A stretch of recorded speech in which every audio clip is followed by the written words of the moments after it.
This grassroots sort of movement took off like wildfire.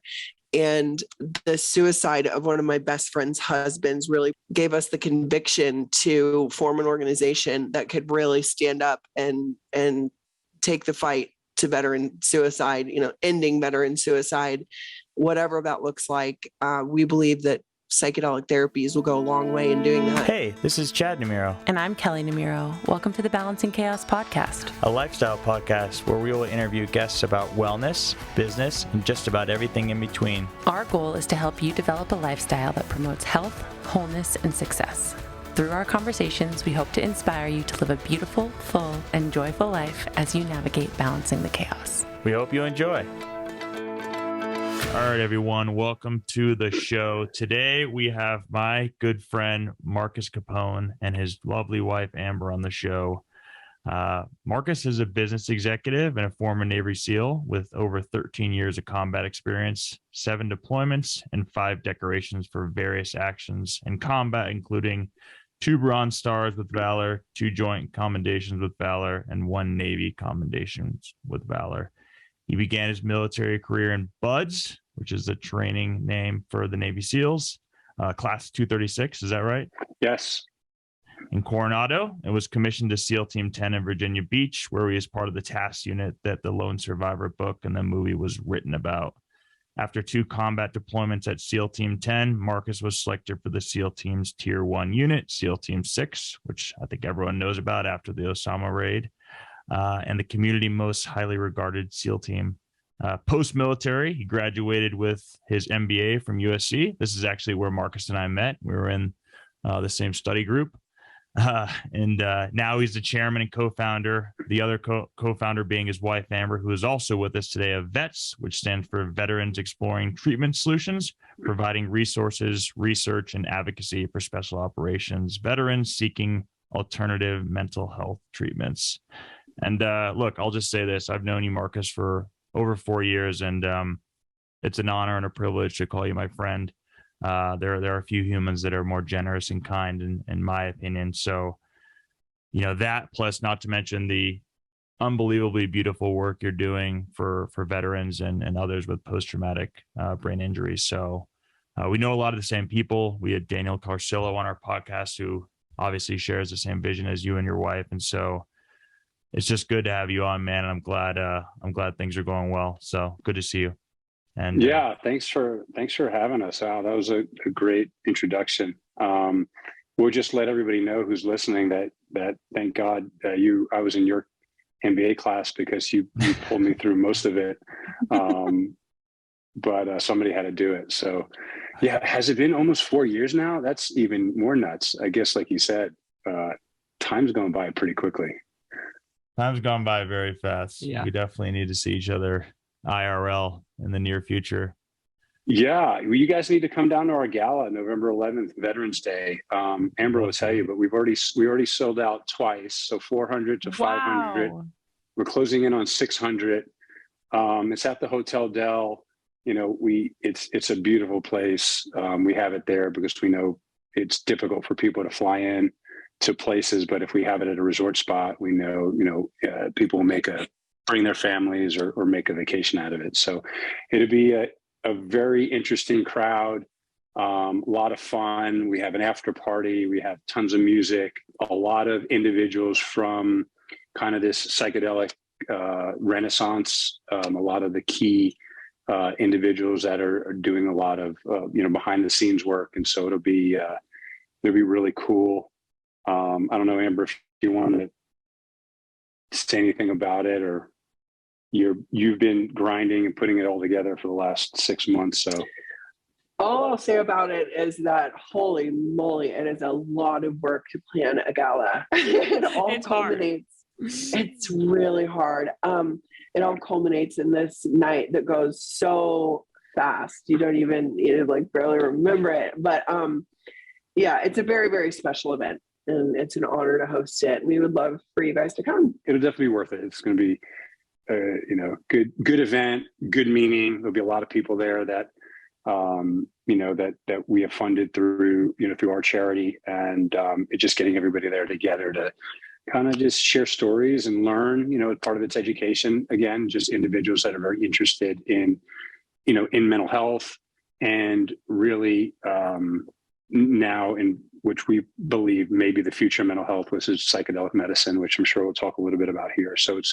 kind of bringing everybody together, and the theme is common ground. So, I think our country, and this is from Amber, we're so divided, red and blue. So the color is purple, and Amber's going to be in a purple gown. And, if we can actually agree upon something in the government where both right and left parties could look each other in the eye and say, yeah, I agree on healing individuals that are struggling, maybe we've made some progress, because right now we are divided as a nation. So maybe this is something that they can work on together to agree on something. So. Before we kind of jump into both of your guys' backgrounds, just for our listeners and the sake of them, can you tell us a little bit about what the charity does and how it's helpful for veterans? In 2017, after Marcus's successful treatment with psychedelics, he was immediately compelled, we both were, to help our friends. Our community is very much inclined to help one another. And that's what we started doing right off the bat. This grassroots sort of movement took off like wildfire. And the suicide of one of my best friend's husbands really pushed us out of our comfort zone, because we knew that sort of like below ground, there were former teammates of Marcus's that were leaving the country every single week. We just weren't talking about it because it was very stigmatized, and we weren't comfortable even saying that we had been struggling. And the death of Chad Wilkinson gave us the conviction to form an organization that could really stand up and take the fight to veteran suicide, ending veteran suicide, whatever that looks like. We believe that psychedelic therapies will go a long way in doing that. And so we began raising funds and supporting other veterans. Definitely started out as our friends, became their friends' friends. It just was growing. Now fast forward 5 years, and we've provided funding for almost 700 other special operators to leave the United States for access to psychedelic therapies. We're not providing the treatments. We've written checks to a number of retreat centers that have been vetted and we know are operating safely. We also provide the supplemental support in the form of one-on-one coaching, group integration, meditation training, all of the tools to sustain the psychedelic experience on the back end. So that's it. That's amazing. I actually have two clients who both them and their husbands are military or ex-military, and I think that there's often a mental health component that comes along with that, and it's really hard being separated from your spouse. So what you guys are doing is really incredible work. Thank you. So we will get into vets on a lot deeper level. But before that, I just wanted to hear more about both of you. I know a good amount about Marcus. I know only what he's told me about you, Amber. So I just want to hear about your upbringing and kind of where you grew up and what home life was like, if you're comfortable talking about that, and kind of what values your parents instilled, etc. Absolutely. I grew up in the Midwest, and I was raised on a retired dairy farm. So I come from a very long line of hard workers and really good people. I love my Midwestern values and, faith and family, and really doing whatever it takes to accomplish a task and doing the right thing, even if no one's looking. So I was raised by my mom, mostly. My parents were divorced, and my dad was a football coach. And so, the times that I did get to spend with my dad, we were very close. And, he taught me a few really key things, which is, don't ever quit, always do what's right, and listen to your heart.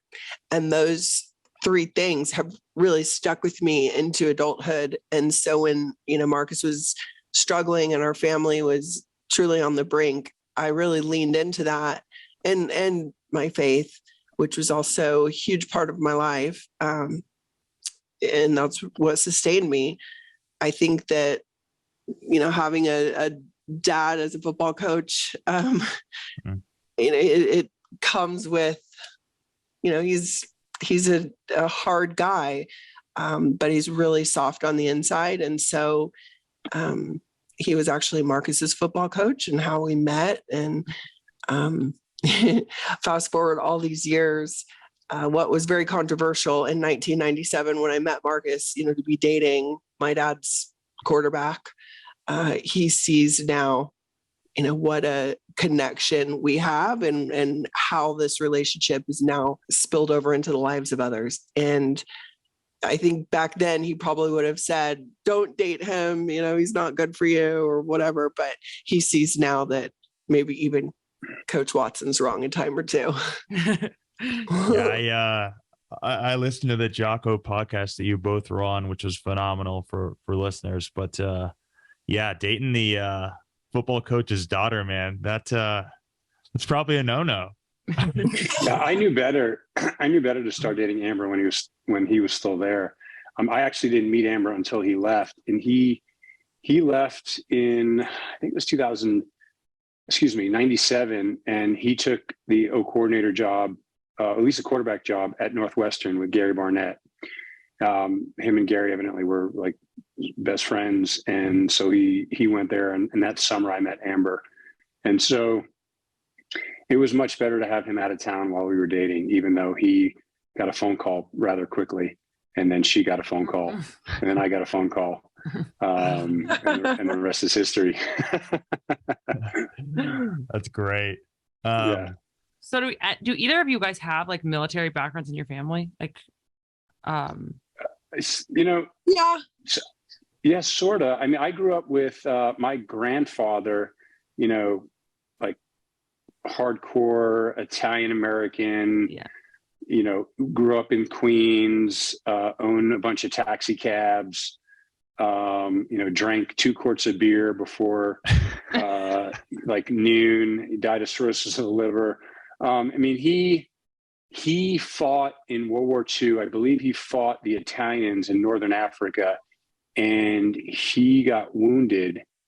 And so I saw growing up this Purple Heart that was constantly just somewhere, but my dad always had it in something nice. But I never really knew what it meant at all. He just told me that, his father had, it's one of those medals that you really don't want because you have to be injured to earn it.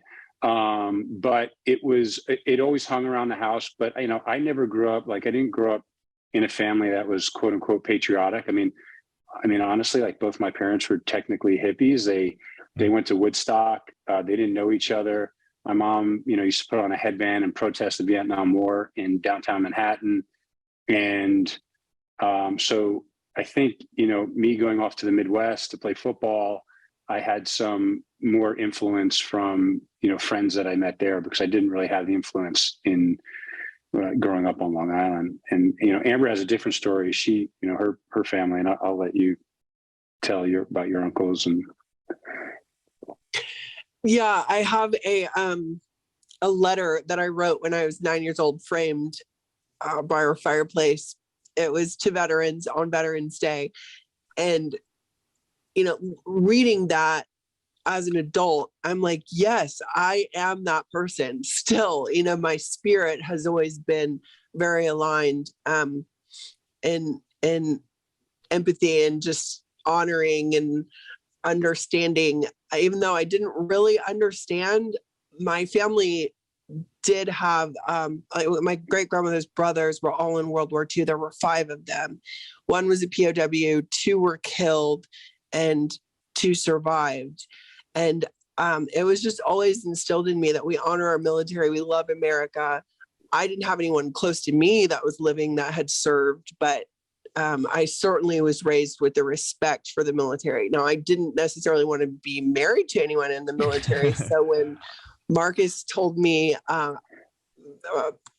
his senior year of college, my sophomore year, I guess, he told me he wanted to be in the Navy. I thought it was nuts. Of course, it was pre 9/11. I didn't know what a Navy SEAL was. I had no idea what the next, the following years of my life would be like, because we had actually decided to break up. I was just like, whoa, this is not for me. Go ahead, do your thing. So I learned real quick what the military was all about. Marcus, what made you want to join the military? G.I. Jane. Yeah. Yeah. I know that story. That's a true story. But the funny thing is, I don't think anybody knew that story probably for the first 10 years I was in the military, because God forbid I would ever let any of my buddies know the reason I joined the SEAL teams was from a movie I watched late night with my roommate, who's a starting strong safety, and became a F-18 Marine F-18 pilot. Yeah, but I don't think that would go over well. I want to be Demi Moore. I want to be Demi Moore. I'd shave my head, grow boobs, and yeah. It was just weird. It was one of those things where I was, young, right? You're senior. You think you're old, but we're actually, we're super young at that time. And I grew up really doing nothing except playing ball, guys. Like, it was, for me, my dad definitely emphasized education, and he was actually a very bright individual. But I didn't have I didn't have great grades, but I always got by. I always had a 3.0, and but I really I played ball. I played football. I played basketball. I played baseball. I wrestled. I was a lifeguard. I rode. I skied. That's what I loved doing. So the thought of leaving college at 22 and putting on a shirt and tie and stepping off in the private sector scared the crap out of me. Really did.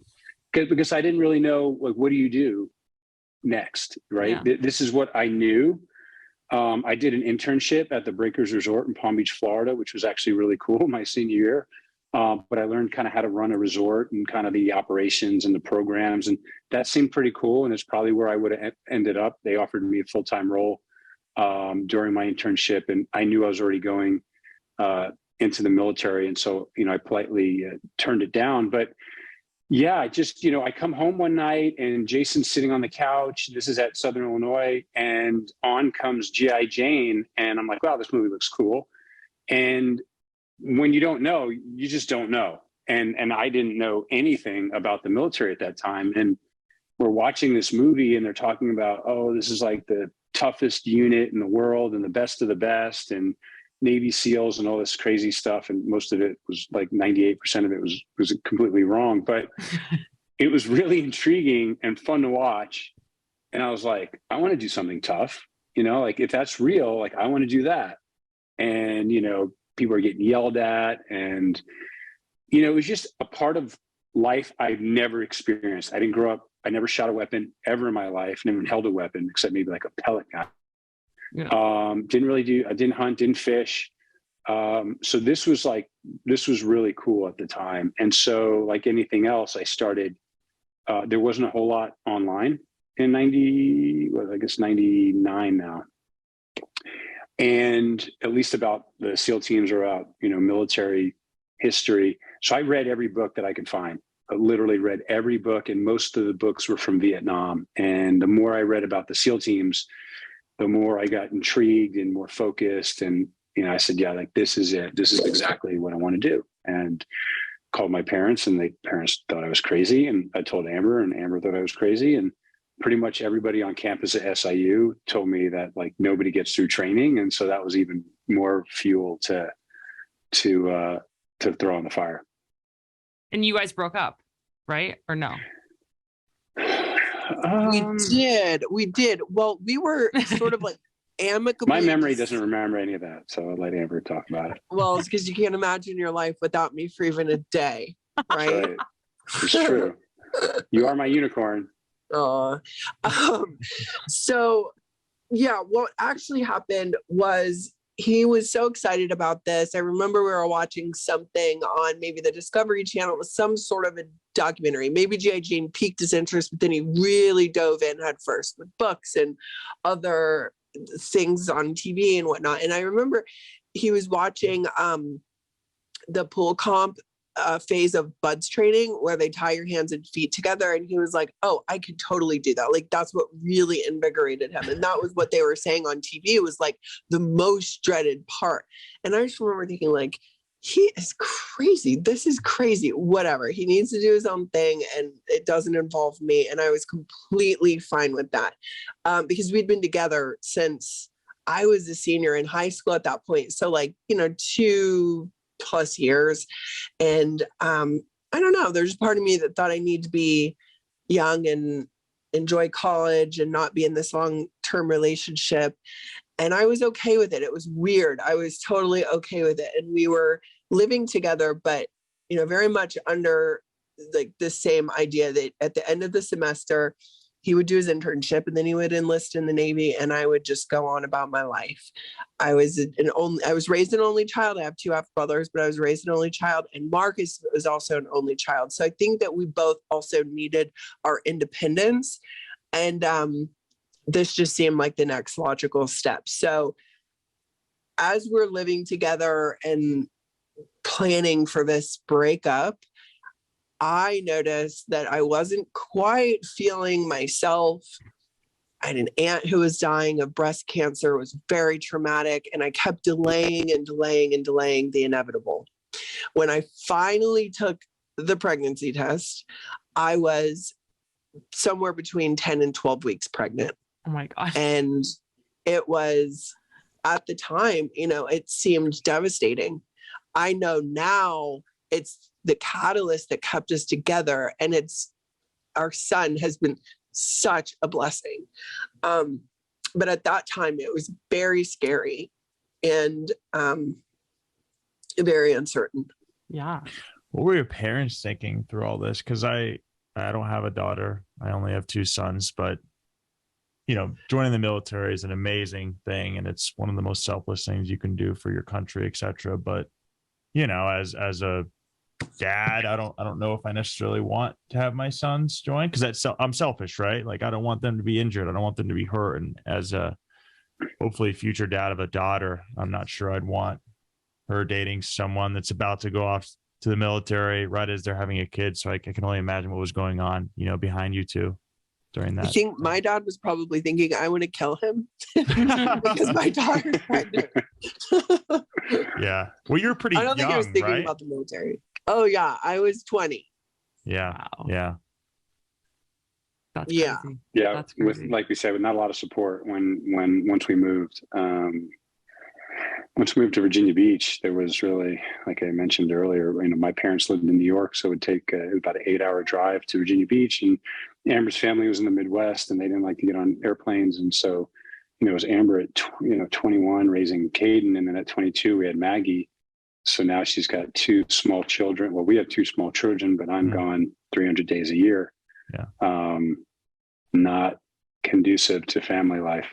I feel like we could do a whole podcast episode just on that topic alone. We should. Like, that is just. I was talking to Marcus about it before we got on here, and I was like, we have 2 kids now. I don't understand how single moms do it. Like, it is beyond heroic. I just literally don't understand how that's even possible, because we're very fortunate. We have help. Her parents are here, and even in that case, it's really, really challenging. So Hats off to you, Amber, because that's incredible. Thank you. I think whenever you don't have a choice, you just figure it out, Did you feel like you kind of pushed yourself when you moved to Virginia Beach to make friends and to do, because I was telling Marcus, I actually know somebody who is a friend of a friend who lives out there now. Her husband's on Team 6 and she's finding it really hard to make friends. And so I feel like the wife has to go through,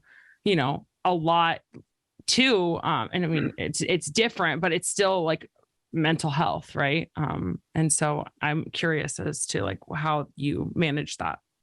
It is really hard because it's hard for so many reasons. But I will say that, yes, I did make a concerted effort to make friends. I realized very early on that there were women in our community that were living through their husbands. There were women that were very solid and secure. There were women that wanted nothing to do with the community at all. There were also women that were very angry and bitter. And I realized very quickly who I didn't want to be and who I did want to be. And I wanted to keep like one foot in and be involved enough without making it my entire life. And I think I did a decent job of that. That's not to say that I didn't spend sleepless nights, just too afraid to go to sleep, being alone in a home, or that I didn't have panic attacks. I really suffered through a lot of things to make myself sort of embrace this lifestyle that was thrust up on me. Mm-hmm. But yeah, it was not easy. Yeah, I can only imagine. So you're going from maybe breaking up to pregnant, and then Marcus, you're effectively going into buds, right? From that point? That's it. I mean, everything happened very quickly. Before I graduated, Amber found out she was pregnant. We decided we're going to work this out. I graduated. We got married. I think I was in the Navy 6 weeks later. Wow. It happened pretty quickly. And, I was off to boot camp, and I think I saw an Amber, Caden, my family, her family, during graduation. And then, it was that way for about a year. So she stayed at home during like training and kind of all the initial stuff. And then once I got through Hell Week, then she moved out, and it was, at least we knew at that point there was a very good chance I'd get through training. So before, you never know. I was actually there, Marcus, before. I was there when you classed up, and I went home for Hell Week, but not that really matters, but I do think that my naivety at that point was like superb. I was like, oh, it's just getting through SEAL training. It's just the 6 months. Like in my mind, it was just 6 months. Yeah. And man, was I wrong. So can you explain to us a little bit what the deployment was like, what the deployment process was like how often was he gone, and for how long, until you guys decided, or until you decided that you were not, I don't know what your decision was for why you weren't going to do it anymore. So yeah, so Marcus can touch on buds and the training and the fact that like right before he graduated in October of 2001, the towers came down. So in my mind, I had been just getting through this 6 months. I never lived away from my little bitty hometown in Southern Illinois. And I was living in Coronado while he was in SEAL training. And the 6 months was like abruptly ended when the towers came down. And there was this realization of like, oh shit, this is just beginning. Yeah. And from that point forward, he was, after SEAL training was over and he arrived at his first SEAL team and started working up with his first platoon, he was gone all the time. It escalated, of course, as the war became more and more intense. And he was gone for, between training and wartime deployments, he was gone for like roughly 300 days a year. So we would see him in very small snippets of, a weekend here or 5 days there. But he never really got out of the mindset of training and deploying.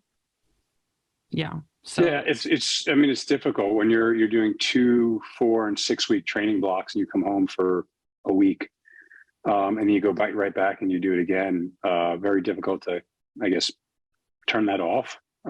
Because you're constantly just like go,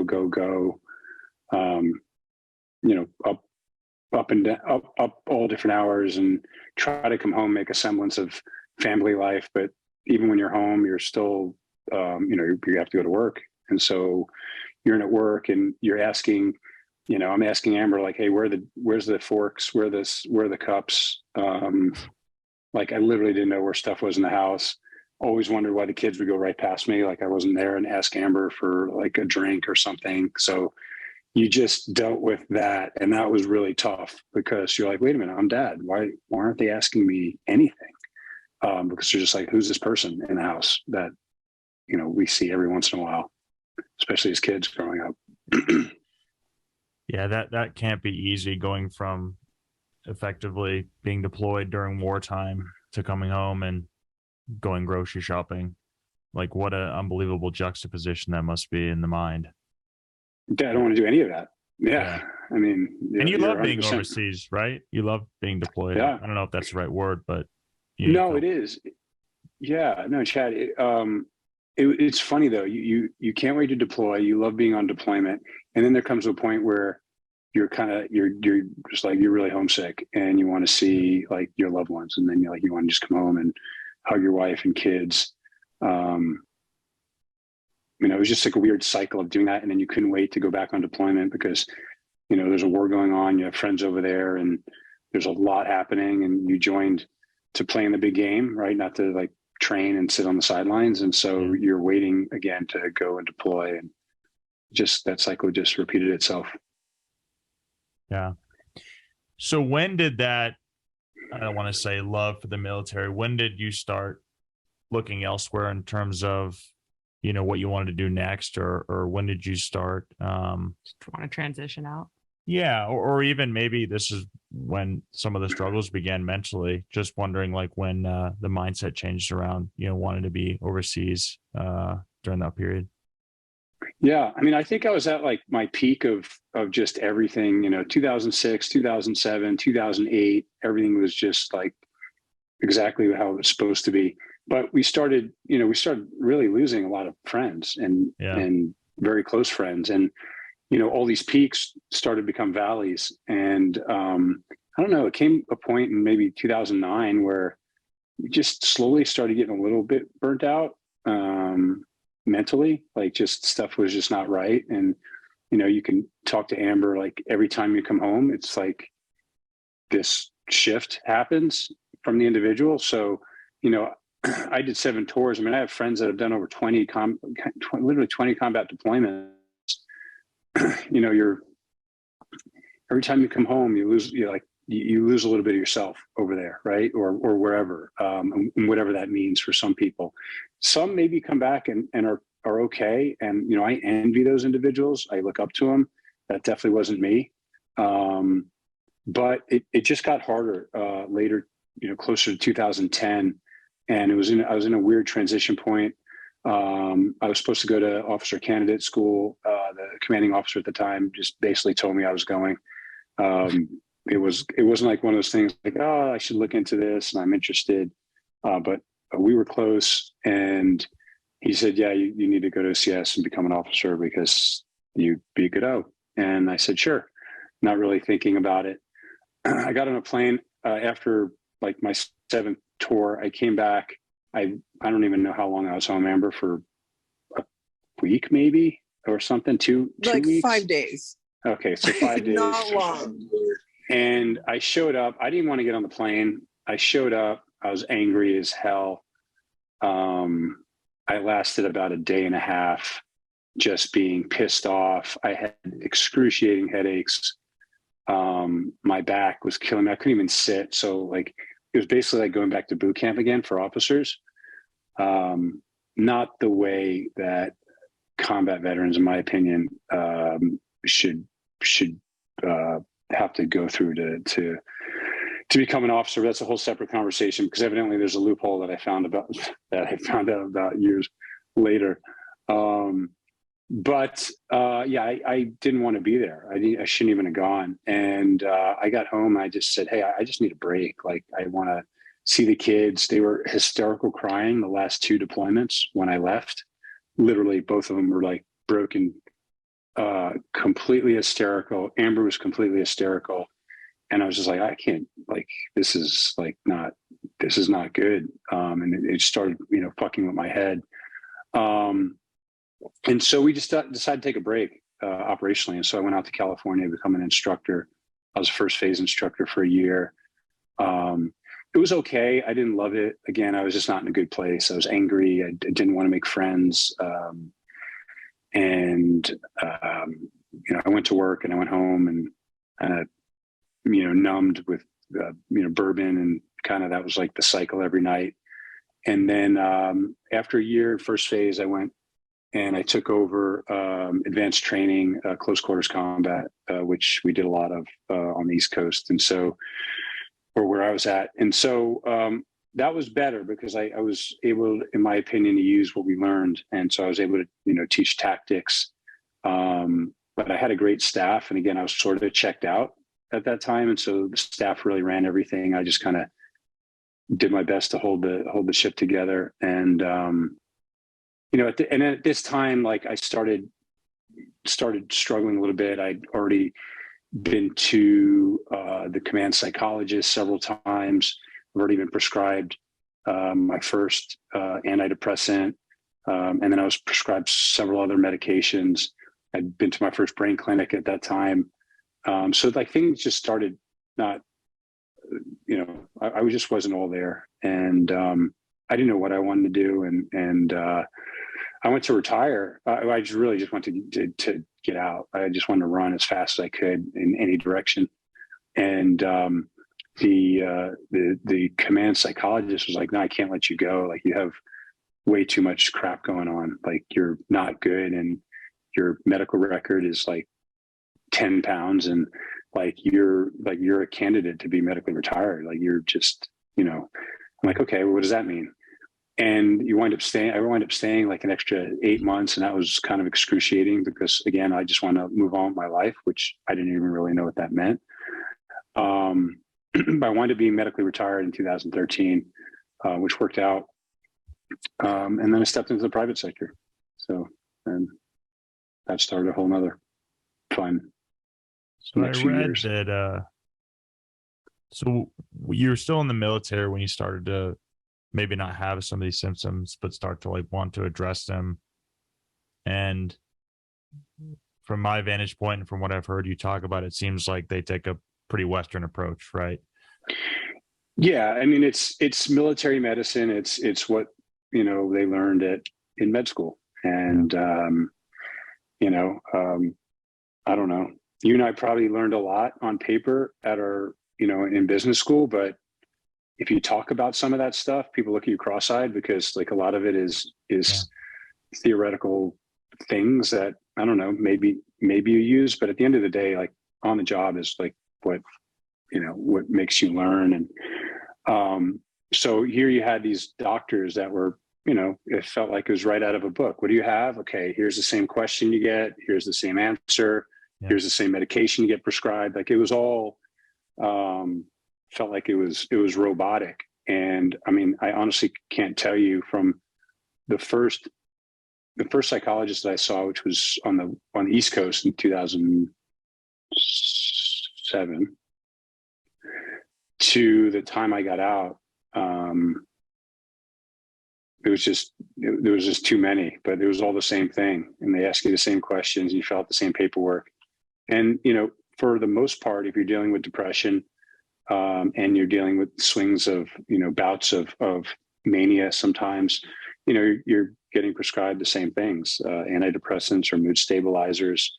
And then because of those things, it's causing disruptions. You're already not in a good place. Your sleep's disrupted. So I wasn't sleeping well. So, I was prescribed medicine again to go to sleep. And for years on deployment, I mean, it took Ambien like it was candy, to go to bed because we were up during, we were sleeping during the day and up at night, and, kind of screws up your sleep cycle. And so you wind up just taking anything to try to go to sleep so you can get can get some time before you get up again. So that stuff's not good. So you're out, and here's the doctor prescribing you antidepressants, something to make you go to sleep. Because I'm groggy and can't really focus, now I'm prescribed some medicine to focus.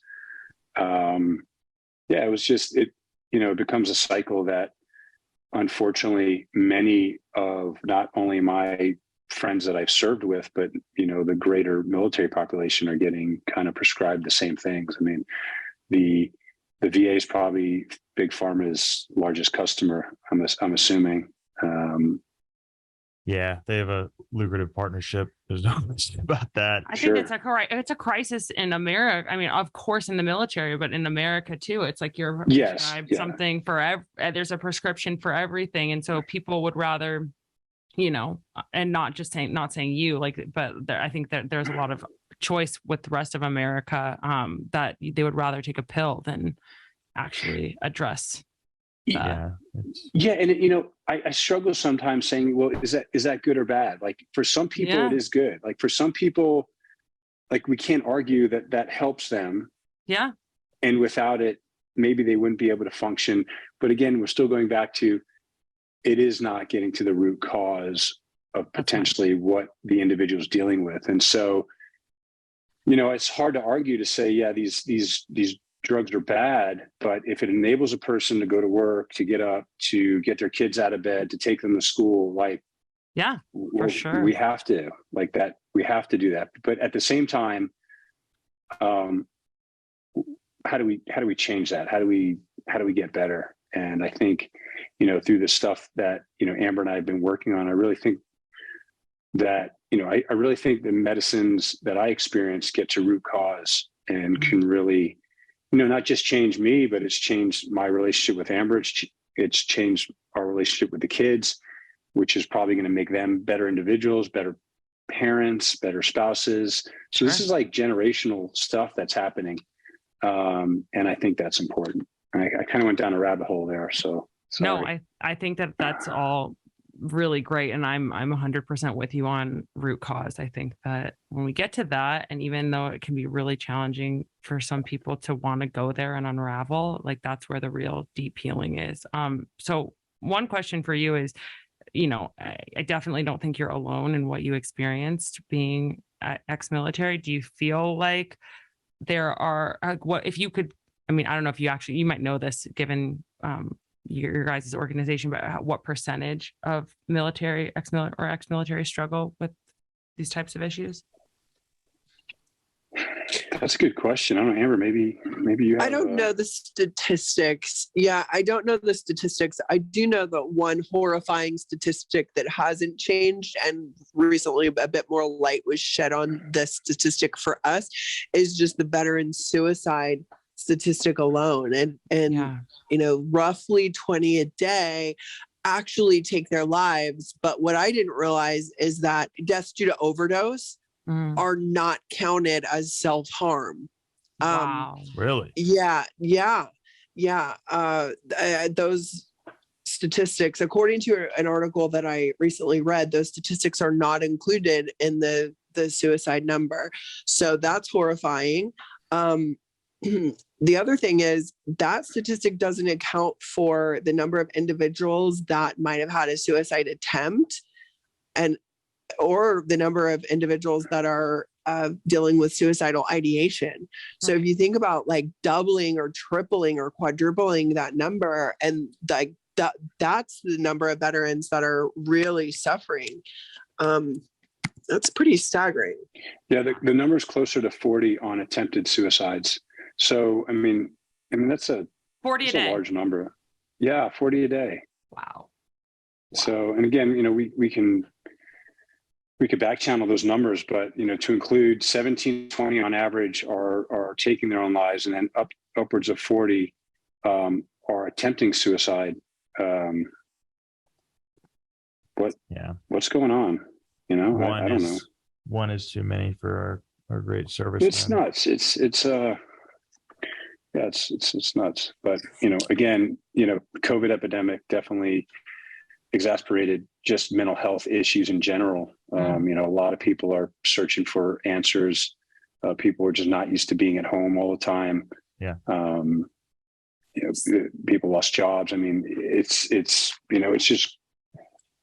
it seems to be, it's a big issue. We're talking about right now, 20%. So 1 in every 5 Americans are dealing with something that are reported. So that number's more guaranteed to be higher than that. Hey fam, if you are listening here, then you may be someone who deals with chronic overwhelm, bloating, anxiety, and weight you can't lose, maybe hair loss or skin conditions. If one of those things rings true for you, the Wellness by Kelley Health and Hormones course is available to help you get to the root cause and solve the issue in a way that's sustainable and gives you your lifestyle with lasting results. No more diets or quick fixes, but real health and vitality for the long run. My course runs through everything from what labs to test for to what protocols to implement given what's off in your blood work. We cover a variety of hormonal imbalances and how to heal them, plus the mindset work that you'll have to do to change your habits. If you're ready for an environment where you can learn the tools and truly heal to feel your best, most aligned, light, confident version of you, then this course is for you. If you're feeling called to join the WBK Health and Hormones course, head to the link in the show notes to learn more, where you'll get my membership included with your purchase. So you're at the end of your military career, kind of getting into the private sector, or just coming home in general. You're on 7 or so medications, correct? Mm-hmm. Mm-hmm. Were you doing like your own research at this point, or were you like many of us, like I was growing up? I think most Americans just very entrusting of the doctors, and you know, if they say that I should take this, I should, and go about your life, kind of thing. No, yeah, I mean, Chad, you and I remember us talking about this in class, you know, just some of the stuff in Arizona, and no, I trusted my doctors. Like they're you know, they're a lot smarter than I am, right? And you know, you think that what they put out, you know, is gospel, but I think what we're learning, there's a whole other side to medicine called preventative medicine. Yeah. And so, you know, how do we take care of ourselves like before we get sick, as opposed to, you know, trying to figure out what to take when we get sick.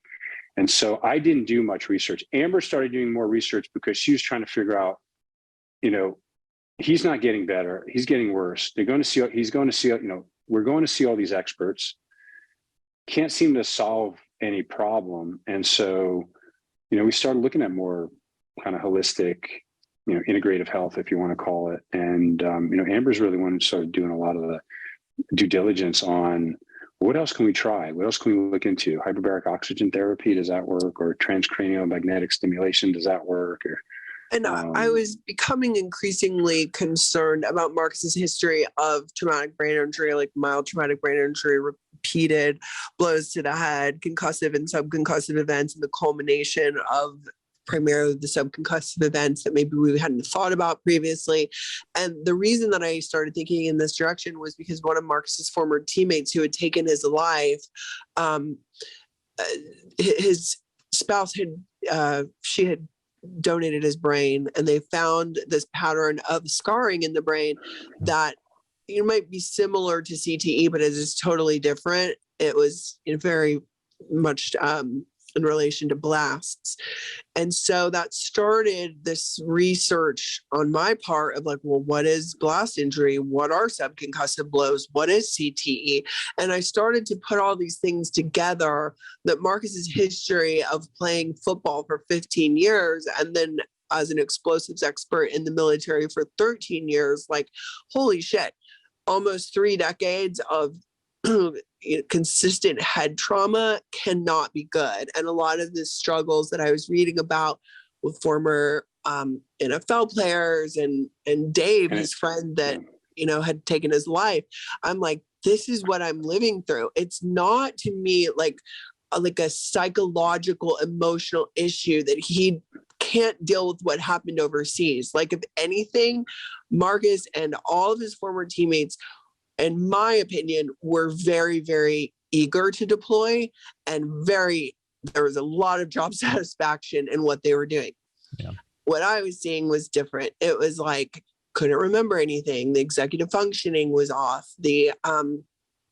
He would be very impulsive, very depressed. He was this, he was that. He was constantly shifting. You couldn't say anything to him. Anger, isolation. I mean, I'm sure, you know, Carcillo talked a bunch about it, because I think, you know, we both dealt with the same things, except, you know, he really been knocked out, you know, many times. And luckily for him, he found, you know, healing through psychedelic medicine. And so, you know, it's very similar, you know, everyone from a different sport to a different line of work. But I think we're starting to figure out that, you know, maybe it's not just completely psychological and quote unquote trauma, which I'm not really sure what that means, but maybe it is something deeper. Was this a turning point for you, Amber, in terms of how you Absolutely. attributed his illness, in terms of something he could control versus something that, is a disease essentially and a product of his environment? Yes, I was very much like in the guilting, shaming, condemning, just threatening mode of like, I can't believe you're like this. What, you should be ashamed of yourself. Like, no one wanted to change more than Marcus did. And so when I saw this as like less of a choice and more of a something that was out of his control, I was so overcome with compassion and also like this mega fear that this would only get worse. It wouldn't get better.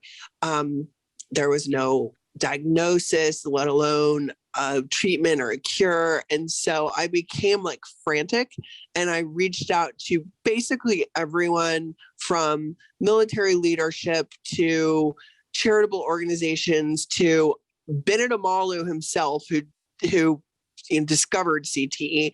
I'm like, somebody help me. I don't know what to do for my husband. And I really didn't get any help other than like, yikes, good luck with that. And I was just really determined. I thought maybe brain clinics would work because he had tried the traditional talk therapy pharmaceutical route. And I'm like, well, if this is some sort of a degenerative brain condition, there's no amount of pharmaceuticals or talk therapy that's going to get him out of this. In fact, it could make it worse, especially on the pharmaceutical side. The brain clinics were, I'd say, somewhat effective in terms of diagnostics. Like, they were great at telling you what you were deficient in or not proficient at, but not necessarily great at treatments or follow-up. He came home one day from one of the brain clinics and he's like, yeah, today they found that I have trouble with memory, recollection, balance, and coordination. And I was like, oh crap. Like, memory and recollection, I see that. But Marcus was like this physical, in my mind, like this physical specimen. He could do anything. He was so capable. And like balance and coordination, it really threw me for a loop. So I was very frantic. And the last thing that I did, because, my sort of like new eyes of compassion, those were my eyes. Our kids were not living that. They didn't understand that same compassion. And so while I had increased patience for Marcus, they were still living in this house, like at the time, with kind of a monster. And so, both of the kids had expressed to me that they were really struggling with our home environment. And it became clear to me that I needed to make a choice. I didn't really have time to keep trying these things. At this point, I would say we had invested like, oh gosh, a good year plus into brain clinics. And like he was taking time away from the family, taking time away from work. There was a lot that went into all these different programs, and he was getting more and more frustrated. So the last thing was I arranged for him to leave and come to California and do this sort of like trifecta of treatments. And I really thought that was my last hope. I really wanted to make things work, and I really wanted these treatments to work. We came to visit him a couple of times. The first time it was pretty decent for the majority of the trip, but the last couple of days it went sideways. So at one point, I had all this hope, like, oh, it's working. And then at the end of the trip, I'm like, well, this is no good. It's not working. I went home. I sat with it. Like, do I leave? I really can't do this anymore. There's so much peace in the house without him in it. And I thought, let me go back one more time and just see if it's any different. And the second time I went back, it was worse.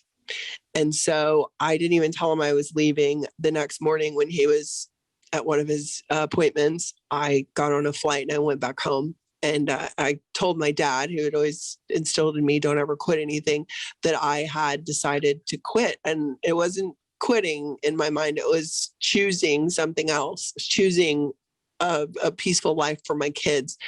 And telling my dad that was like a huge deal for me. And he was very supportive and, had no idea how bad things had gotten. And I was sitting with that, like, okay, well, I've done, one of the hardest things, which is tell my dad, but now I'm stuck with the reality of what's going to happen next. I had told my parents during that call, he'll be dead within 2 to 5 years. This year, I said that 5 years ago. And so, to see our life now and our life then and where we were headed and where we're at now, it's just like such a blessing. But, it was a huge burden at that time. It was very heavy to sit with the fact that, I could potentially be sort of sealing the deal that my kids would grow up without a father. And I would have to live with this, knowing that I hadn't tried everything. Maybe there was something else I could have said or done. And then I remembered that one of Marcus's friends had shared with me that he had done this crazy treatment in Mexico. And I reached out to him and said, would it be possible, if I can convince him to go, would it be possible to get him down there and like right away? Because he was running out of funding and he needed to come home.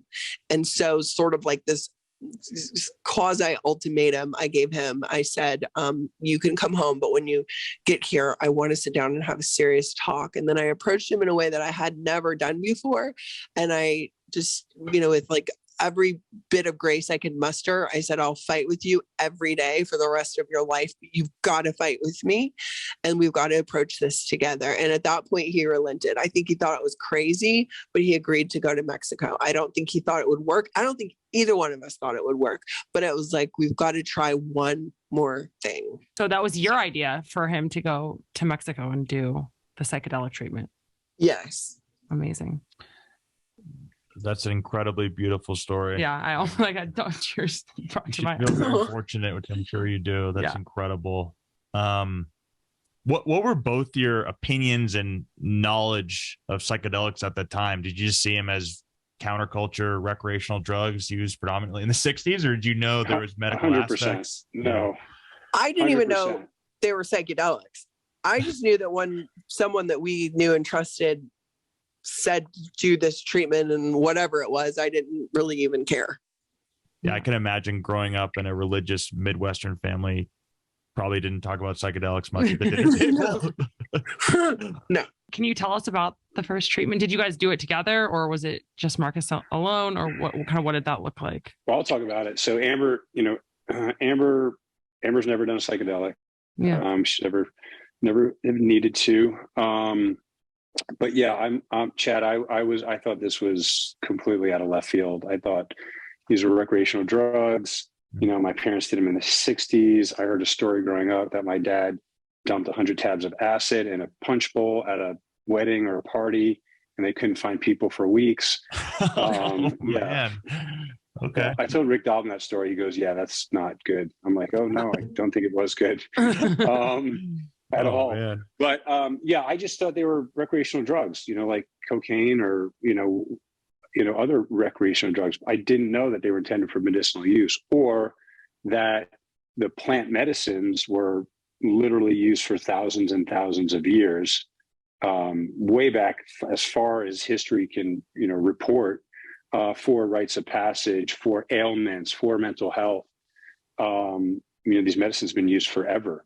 And, so I started reading and I started researching, and it did make more sense because I did find articles. I found articles in PubMed and Nature and some of these, these journals that put out, real research. And so it started to make more sense. And so I said, yeah, what the heck, if individuals get better from doing these, then why not? But I still thought it was crazy. I still thought, how do you take a psychedelic drug that I still thought was recreational to get better?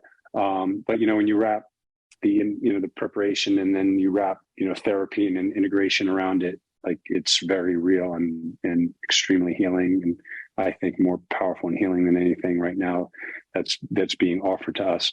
But we do have to take, caution. And so I went to a retreat that provided ibogaine therapy and 5-MeO DMT. And I want to say something about ibogaine, and we're going to do a better job at this, but ibogaine is one of those psychedelics that's not considered a true psychedelic, not a true tryptamine, but it it has a potential cardiac risk. And so individuals need to 100% need to, if anyone's ever thinking about doing ibogaine, it needs to be done very cautiously with a medical team. You need to be screened properly. You need to do an EKG. You need to be hooked up to a heart monitor the whole time. You need to do blood work. You need to do urinalysis. Like, everything has to be perfect before you go do an ibogaine treatment. There have been reported deaths in the past. Most of those deaths, of course, were underground usage, not knowing where the actual drug was being processed from, individuals lying or not being screened properly. So there's a way to do it very safely. And then there's also a way to do it haphazardly. And so, the one thing I want to really emphasize is that right now there's a psychedelic renaissance, because these drugs are very powerful and they are truly healing and life-saving. But we don't want to derail what's happening. We don't want another Timothy Leary moment. We have to make sure that these get, they just get rolled out properly. And so I do want to say that, because I know a lot of people listen to these and think, well, oh shit, I just want to go find ibogaine. And it's not for everybody, I promise you. Well, it's not a pleasant experience, right? Yeah, it's terrible. And that's the other thing. I got introduced to psychedelics, like ibogaine was my psychedelic that I got introduced to. And that was, it is not a fun journey. It's a very internal journey. So it's not like, your classic psychedelics like LSD or psilocybin or DMT, which are considered tryptamines, where, things can like shift and change and, very visual. When you actually take it and you're in a bed and you have eye shades on and music on, if you take your eye shades off, you're kind of out of the journey. Now you're still like, you're very deep into the experience, and, things are blurry, but there's no, there's no dancing rabbit. You know what I mean? There's no like visuals. It's an internal experience.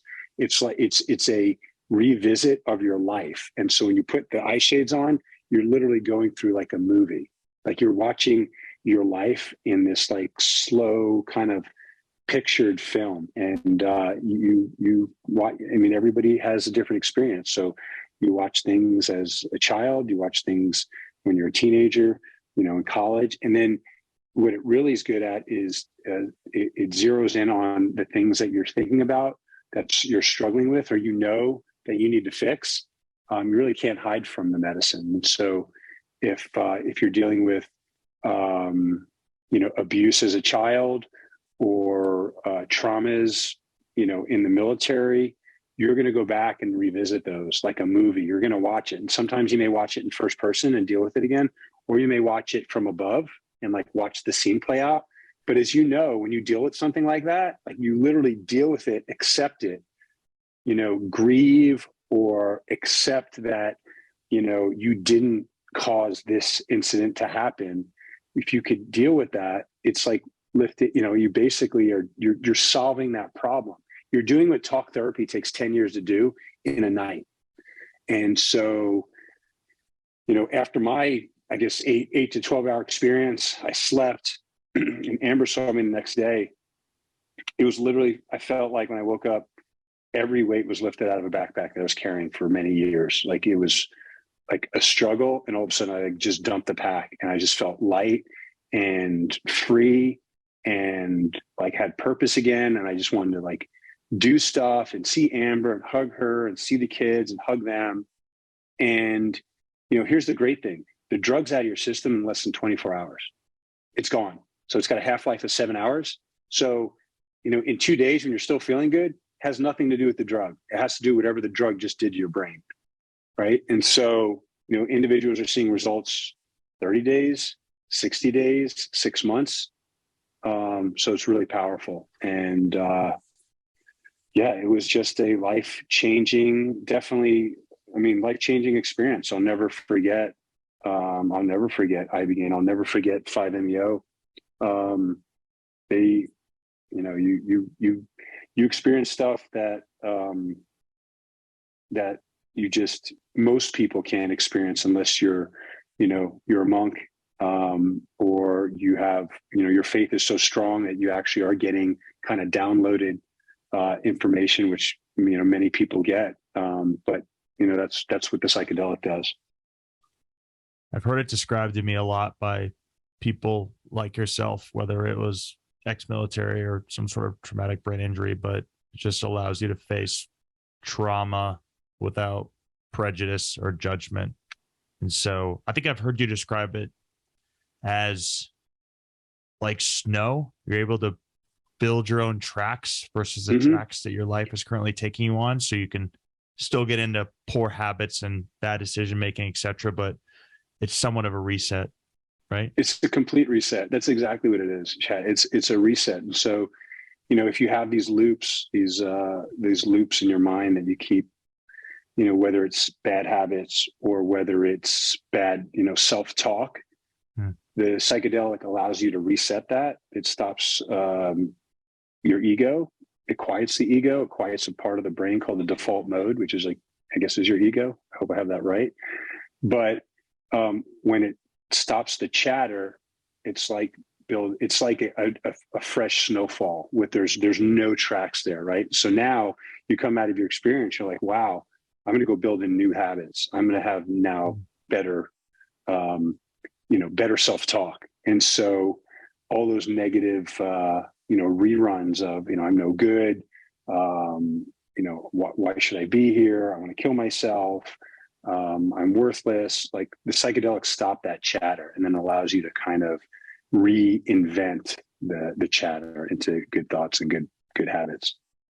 I think that like the most important turning point is not even necessarily the drug, but moreover, like the judgment that you might have had at first, or like I think that the stigma that so many people have about the drug or the drugs in the first place, or the medicine in the first place, and shifting that perspective more into curiosity so that you could go on that journey like at all, right? And I think that so many people hold like these different judgments about things that they've never even tried. And so the fact that you guys were able to kind of shift that and find a treatment that actually worked is really incredible. I think that is something that almost every person could work on, is shifting out of judgment and more into curiosity about a variety of different things. But do you feel like after that you tried to like shift judgment for like other people that you knew were going through a similar thing? Did you try to like talk them into it?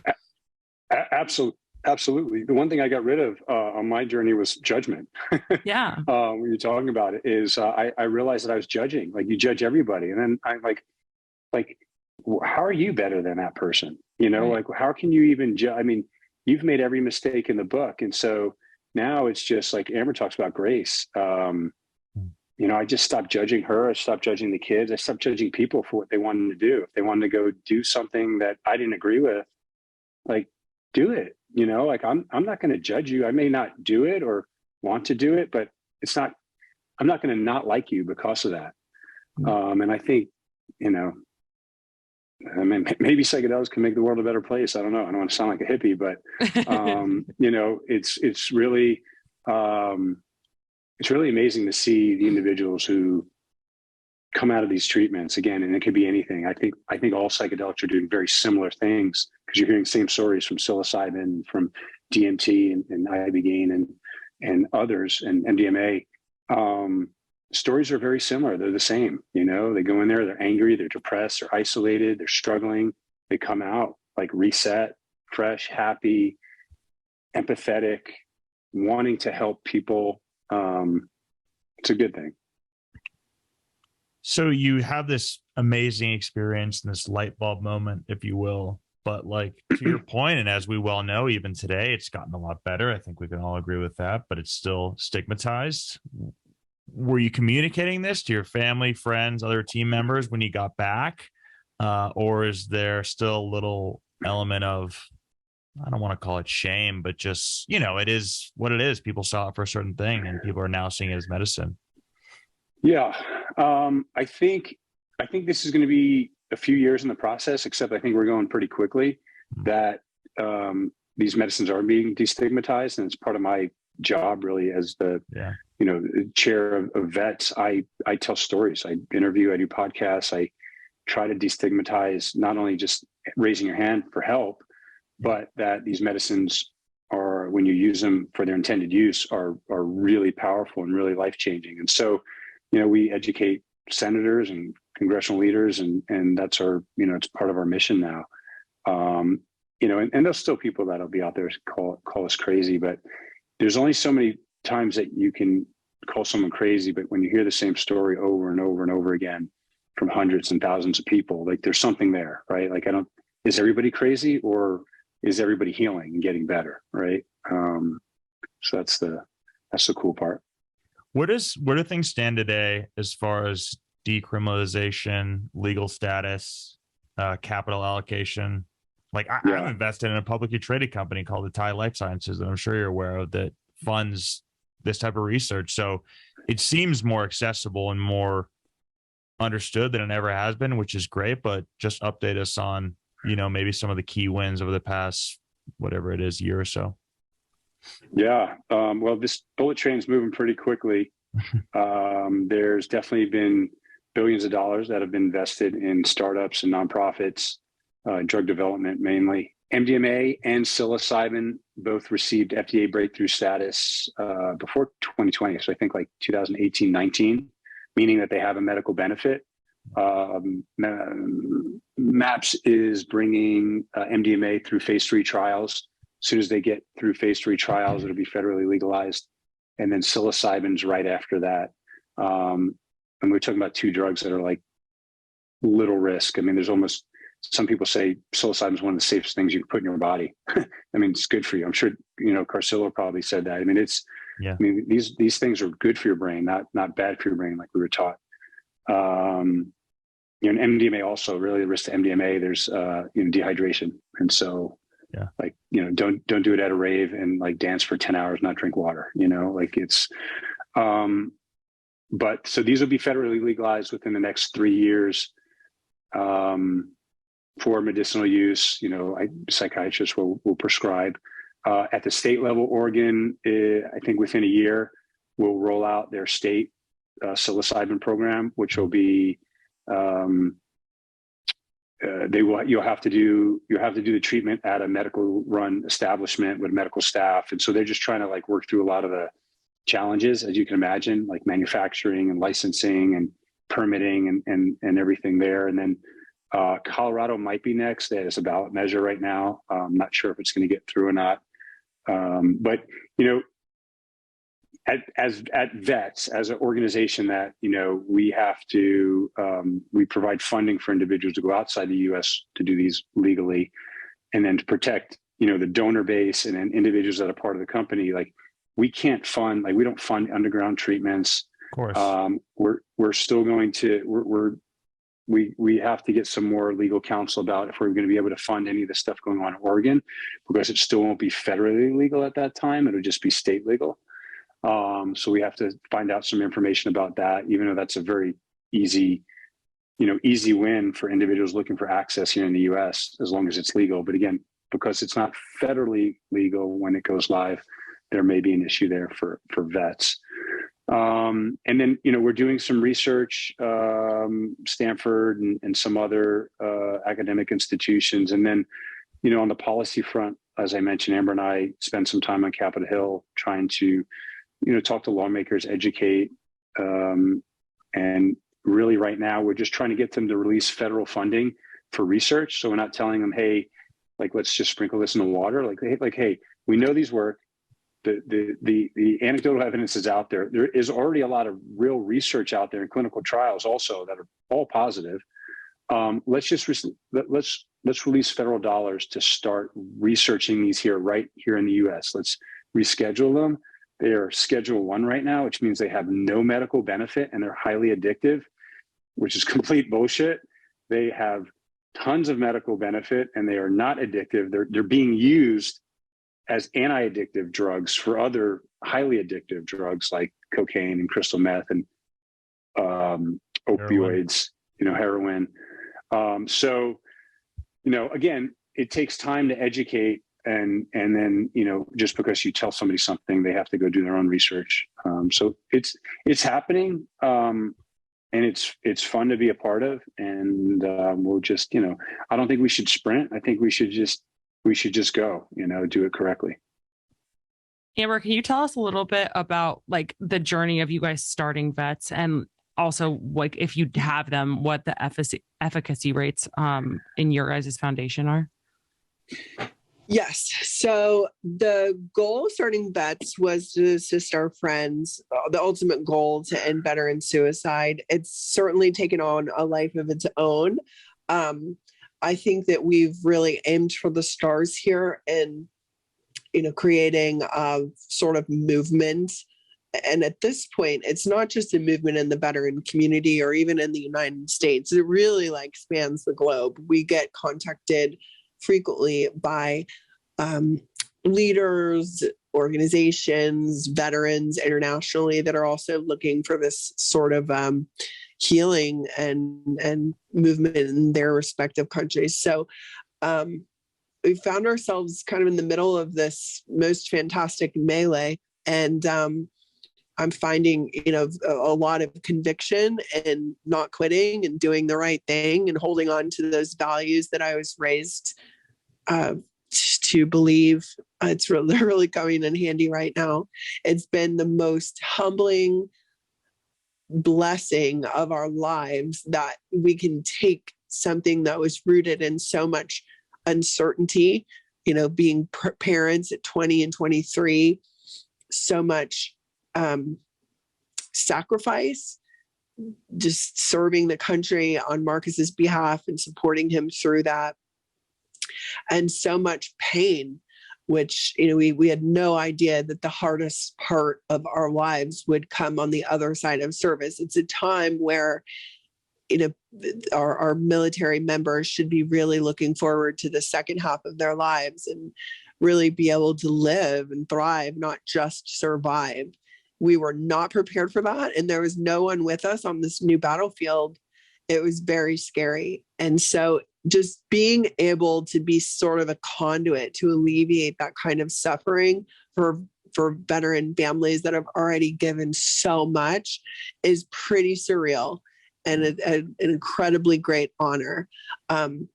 For guys and gals like Marcus, who were the prime fighting age on 9/11, we've got friends who have spent their entire adult lives going to war. And I don't think that this country has a very good plan in dealing with the fallout from that on any level. So we're just really compelled by this new idea. The efficacy rates, we just did an internal survey for grant recipients in our program, and our efficacy rates are hovering above 94%. So, and then on the question, would you recommend the VETS program for friends or former or other veterans? It's 100% answered yes. So I think that it's an exciting time. And if someone is fighting this new battle alone, then they might not be, they might have to wait just a tiny bit, whether it's to get into a retreat internationally or for laws to change in the United States. But there is hope on the horizon. And I think that that's giving a lot of individuals and a lot of families the will to hang on. Yeah, a lot of hope. I mean, what you said about, like the sacrifice that you guys made and not necessarily recognizing that it would be a struggle on the back end, like that part gave me chills. So I hope that anyone who's listening who is struggling can, or knows someone who is, can find your guys' organization and move, get some help and relief there. So what you guys do is incredible. Thank you. Yeah. Thank you so much. Which countries are the most progressive these days, and where are the predominant treatment facilities that you're sending your grant donors or recipients? Many are going to Mexico. A lot of these medicines are legal, unregulated, and they've been operating there for, like I said, many years. Costa Rica is another spot that is pretty liberal on their medicinal use of these drugs, a few places in South America, and then a few places in Europe. But there's not many. In Canada has some laws that are really loosening up there, like end of life or right to try. So, and it's happening here too. I think, I think these laws we're going to see them change rather quickly. Again, we're talking about medicine that's healing people. And so if they can't get around that, there's something really wrong with our country and our lawmakers. Yeah, no kidding. What's next for the foundation? I'm guessing that you want to fund as many soldiers and other individuals struggling as humanly possible. I'm sure that's at the top of the list, and I'd love to understand how many you're actually doing on an annual basis. But what's next outside of some of the legal battles? What we've learned is that there is no end to the number of veterans that are interested and need help. I think that anytime you pair a therapy that is so efficacious with a need that is so great and a trust that runs so deep in the veteran community, word is spreading like wildfire. And so one of the things that's really near and dear to us is to educate people on the benefits of psychedelics and advocate for policy change in the United States, while also letting others who are interested know that these therapies are very powerful and they can actually potentially be detrimental if you're going about them unsupported. So the prep and the integration before and after a psychedelic journey is, some psychedelic integration specialists would say, that's 90% of the healing. And if anyone's going into this sort of healing unsupported, it could actually be very confusing or traumatizing in and of itself. So we're really advocating for policy change because we're certainly hitting a ceiling on how many veterans we can help. We had budgeted for 150 this year. We're going to end the year somewhere between 225 and 250. And Amazing. That's it's a lot of work to fundraise to continually meet this demand. At the end of the day, it's like pennies to actually give someone their life back.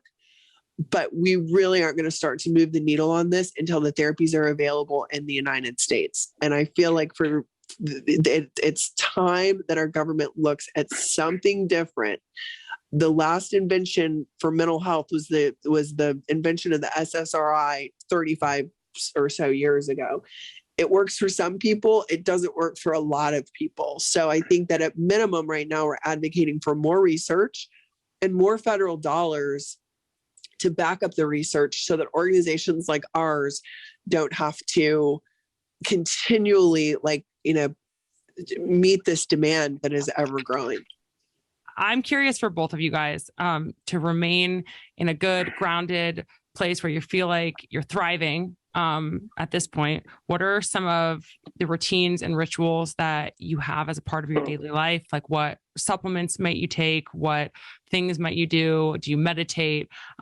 Give us some tips on what our listeners can do to make them feel their best. We provide the supplemental support before and after the journey, realizing that there are key lifestyle shifts that need to be made in order to maintain the progress. Most of our grant recipients start a meditation practice, and that has been a real game changer for Marcus. He meditates twice a day. I feel like we all have our own puzzle pieces, and our puzzles all look different. So what puzzle pieces work for me don't work for Marcus, and vice versa. I found my puzzle pieces, he's found his. And if our life starts to feel a little sideways, it's generally because we're not putting one of the pieces in the puzzle. So for him, he has to wake up early. He has to meditate. He has to work out. He has to be in the water. He's a huge beach guy. And we have to eat right. He has to take supplements, and he commits to doing these things every single day. So that's really what's helped him maintain his progress. And I feel like what I've witnessed at Bets is, you can give someone the tools, but they have to want to take them and they have to use them. And so I feel like our grant recipients are getting out of it what they put into it. And the more they do, the more benefit they feel, the more they're encouraged to add to their puzzle. Yeah, I think meditation has been the number one tool. I've never experienced anything like it. When I feel like I'm slipping, or Amber and I are, running too hard, if I just go and meditate for 30 minutes or longer, it completely resets me. It almost brings me back to, not a full psychedelic experience, but it clears my mind. I can be, off somewhere else, and it kind of, it like filters out all the garbage that's like in your mind and racing all day long, or maybe weeks on end. I think meditation is one of the best things that anybody can ever do. It is I say it's underrated. I think we need to, as a Western society, learn a lot more about meditation and actually commit ourselves to do it, because right now we run so hard. We're constantly getting dinged on our phones all day. Everybody, wants a piece of you. We try to fill up our calendars. Like we're not tuned for that. Like we still haven't evolved.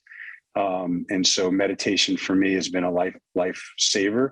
It's also a life changer. I love it. It keeps me grounded.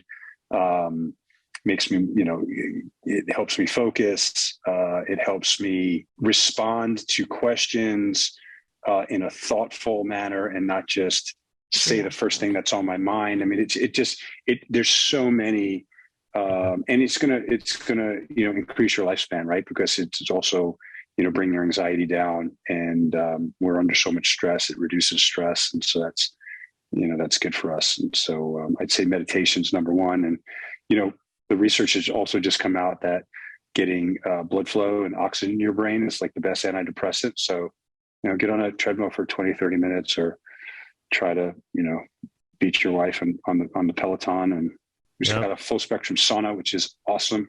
For me, one of the things that I came to realize is that we live in a very external world where, we're always looking at other people, like, what can you do for me? Or what can you, look at doctors, like, help me with my problem, or therapists, help me with my problem.